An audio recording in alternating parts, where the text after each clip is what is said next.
Bonjour à tous et bienvenue dans cette nouvelle vidéo sur un mode. Aujourd'hui on se retrouve pour créer un petit logo de loup et une bannière avec. Donc le gars qui me demandait ça veut un loup en rapport avec les enfers. Donc ce sera un thème loup et enfer. Et du coup première étape c'est de commencer par créer le logo. Et pour ça je vais vous montrer ce que j'ai pris. J'ai pris d'abord ça en modèle. Je vais m'inspirer de ça pour créer le logo. Et ensuite j'ai pris ça pour les couleurs. Je pourrais prendre les couleurs sur le gris de ce loup. Donc pour commencer, on va se mettre sur ce calque et je vais préparer ma brosse et une taille de brosse assez raisonnable pour pouvoir faire les contours comme ce logo. Je pense qu'on va partir sur un trait comme ceci. On va faire des grands traits en fait. Et le but après ça va être de couper les traits pour faire quelque chose de propre. Donc on va faire un trait à peu près comme ceci. Je pense que c'est pas mal niveau penche, niveau pente. Voilà, on est sur quelque chose de propre. Et en fait ce que je vais faire c'est que je vais faire une face. Donc la partie gauche, je vais la faire complètement et après je retournerai le calque. Je dupliquerai, je retournerai pour avoir l'autre face. Donc ensuite on va faire l'oreille. On va faire un bout d'oreille comme ça. Ensuite comme ça. En fait je pars sur quelque chose d'assez simple, d'assez je dirais géométrique comme le loup. J'ai pas envie de faire un loup réaliste. Parce qu'après en fait je vais rajouter des flammes derrière le loup. Ou dans le loup même, je sais pas comment je vais faire ça pour l'instant. Pour faire quelque chose de propre.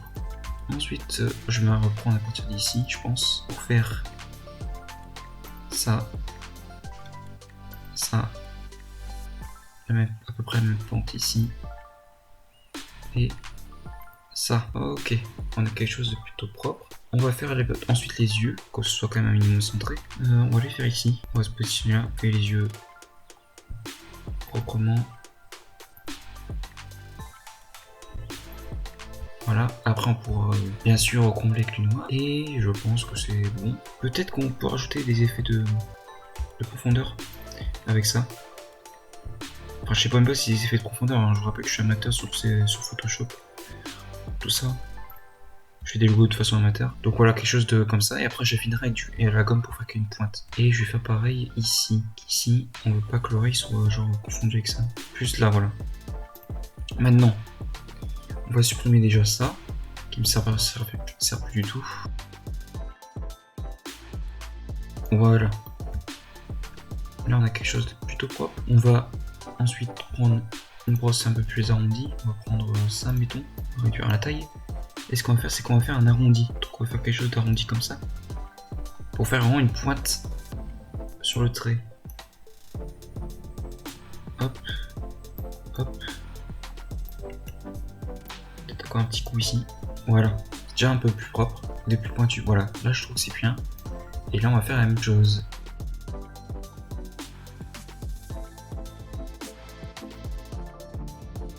Et là ça me paraît plutôt pas mal. Et maintenant ce qu'on va faire c'est qu'on va dupliquer le calque, et ce calque on va le retourner, on va l'utiliser ici. Voilà, donc là regardez j'ai mon loup. Bon, là par contre, vous allez vous rendre compte que il est quand même un peu étroit. Donc ce qu'on va faire c'est que je vais écarter un peu les deux calques de manière à peu près égale. Là c'est un tout petit peu mieux. Et regardez par rapport au modèle, en vrai on est plutôt pas mal. Enfin c'est pas exactement pareil, hein. C'est un loup quand même plus allongé au niveau de la tête. Mais on est sur quelque chose de plutôt pas mal, je trouve. Donc maintenant ce qu'on va faire c'est qu'on va faire des arrondis. Donc on va reprendre notre crayon et on va se remettre en taille 17. C'était la taille que j'ai utilisée pour les contours du loup. Voilà. Et on va pouvoir se caler ici, voilà, et créer notre premier trait qui rejoint les deux bouts. On fait pareil en bas, voilà. Déjà là on a quelque chose de mieux. Maintenant le tout c'est d'arrondir les traits qu'on vient de mettre. On prend l'outil cage et on va se mettre plutôt comme ça, voilà, pour pouvoir déformer vers le haut la courbe de cet objet, ce trait pardon. Voilà, donc quand ça c'est fait, les défauts on va les gommer. Là pareil on gomme aussi. Là je gomme aussi. Et je vais rajouter un peu de noir ici, vu que ça c'est un peu décalé. Hop, voilà, quelque chose de propre. Donc là, regardez, on a quelque chose d'arrondi. Et on fait la même chose en bas.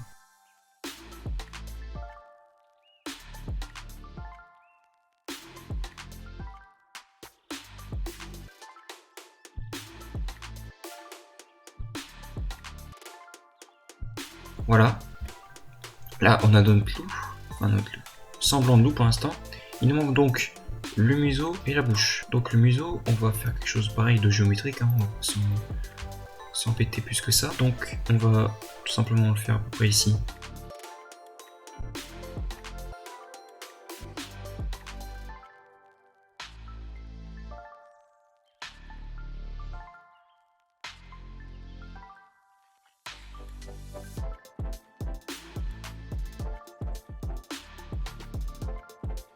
On va remplir avec du noir. Voilà, comme ça. Parfait. On va prendre du blanc. On va se mettre à notre calque. Hop. Tout simplement, c'est quand même encore plus simple. Vous voyez. Nouveau calque.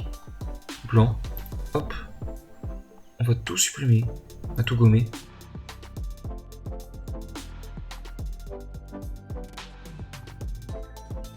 Voilà. Maintenant, ce qu'on va faire, c'est qu'on va faire la bouche. On va reprendre du blanc pour la bouche, pour faire les dents. On se remet sur ce calque. Et on colorie tout ça. Voilà. Voilà quelque chose de plutôt bien fait. Maintenant, on passe aux choses sérieuses, la coloration. Donc, je lui ai dit de prendre ce lot pour les couleurs. Donc, ce qu'on va faire, c'est qu'on va prendre l'outil pipette à couleur. Tout simplement sélectionner la couleur grise ici. Et on va remplir tout simplement le lot au fur et à mesure pour créer du relief dans l'image. Donc, ça veut dire des ombres, etc. Pour donner quelque chose de plus 3D, je dirais. Et on va mettre le gris, je pense, de telle manière que ça fasse quelque chose d'arrondi au-dessus des yeux. Donc je vais peut-être réduire un tout petit peu ma brosse. Et je vais essayer de faire quelque chose d'arrondi. Voilà, comme ça à peu près. Là je comble. Je remplis. Et après de toute façon, si c'est pas assez arrondi comme il faut, vous voyez les petits défauts, je passerai en gomme. On va arrondir le tout. Hop, on va remplir les oreilles. Voilà, quelque chose de plutôt bien. Hop, on arrondit les oreilles aussi. Enfin, on remplit les oreilles, parce que je dis on arrondit moi. Et ici, par contre, on comble la pointe jusque là. On gommera ici, il faut à l'autre côté. Pareil, ici, on comble. Voilà, on reprend la gomme pour supprimer les bavures. On supprime une bavure ici. Bien, vu que l'arrondi n'est pas ultra net, on va prendre une autre couleur. On va prendre, mettons, le gris clair que je vois ici. On va prendre la pipette, le gris clair ici. Et on va se faire un trait qui passe ici, de là à là. Et du coup, on reprend à nouveau l'outil cage pour refaire l'arrondi. Là, il va falloir pas hésiter à tirer pour vraiment que ça monte. Voilà, on va peut-être baisser un peu en haut parce que du coup ça mange. On voit le gris encore.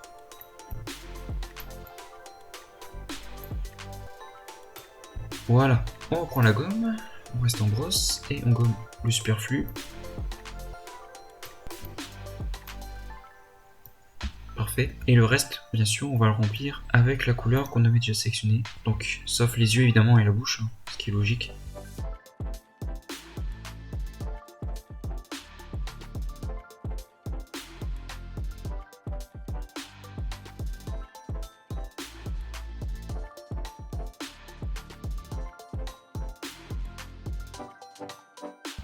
Voilà.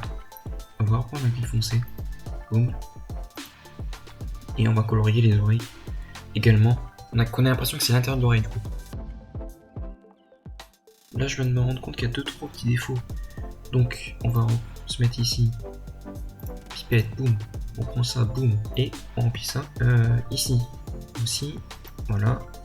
Et ici, on prend la pipette, boum. Et on remplit à nouveau avec ceci. Voilà. En vrai, après, peut-être créer un arrondi. Peut-être en reprenant ce calque que je vais faire. On va dupliquer le calque. Et je vais complètement le retourner, ce calque. Dupliquer. Pour pouvoir le placer vers le bas du menton. Voir ce que ça peut donner. Ça peut donner. Ah, ça peut être sympa. Ça peut être grave sympa. On va le garder. Ça peut être sympa comme il faut. Hop, on gomme le superflu.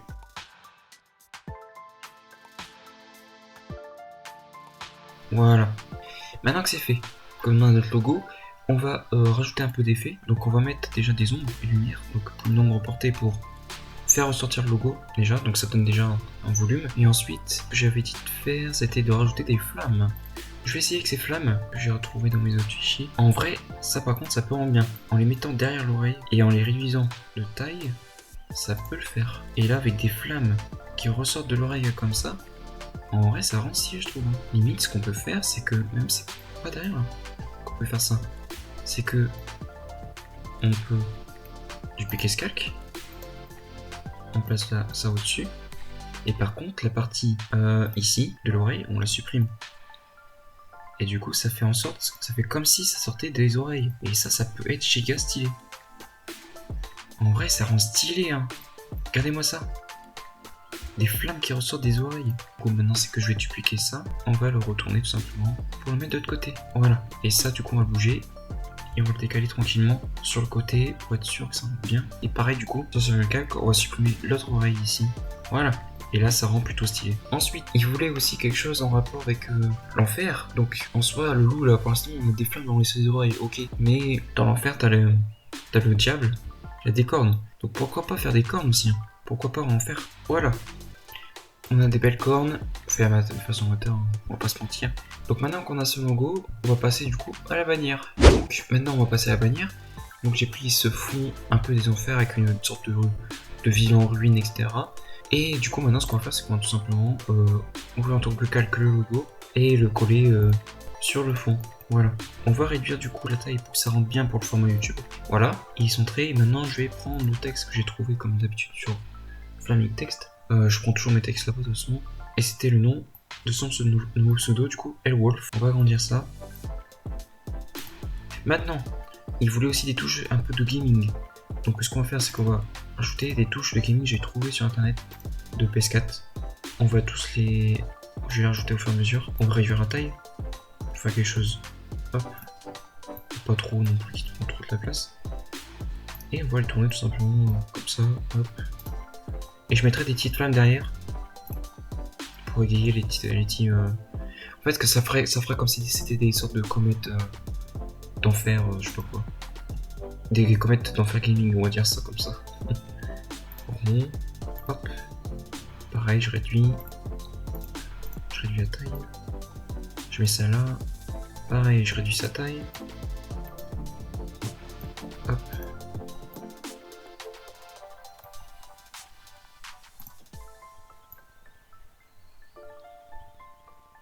Voilà.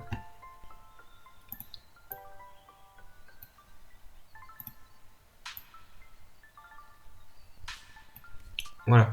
On a nos 4 trucs. Donc, ce qu'on va faire, c'est que je vais reprendre un calque de flamme là. Petit calque de flamme, qui est un peu d'ailleurs trop grand. Hop. On va retourner tout ça.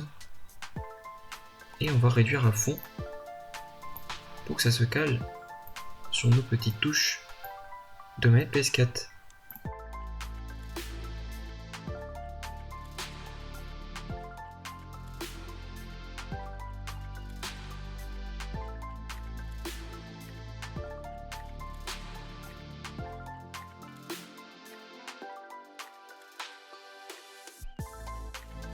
Et maintenant on va rajouter 2-3 effets de flamme encore pour égayer un peu le fond parce qu'il est quand même encore un peu vide je trouve.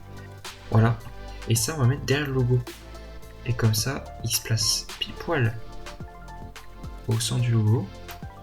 Et il ressort vraiment de ce cercle de flammes. Maintenant on va rajouter encore des flammes aussi. On va pas hésiter sur les flammes dans ce truc, c'est je rappelle des enfers. Donc on va prendre ceci et on va les agrandir à fond. Voilà. histoire de faire quelque chose de propre. Celui-là on va dupliquer et on va décaler tout simplement à côté. Voilà, du coup bah voilà, il y a cette petite bannière. Sur ce, bah du coup bah je vais vous laisser là pour cette vidéo et puis je vous dis à très bientôt, bye bye.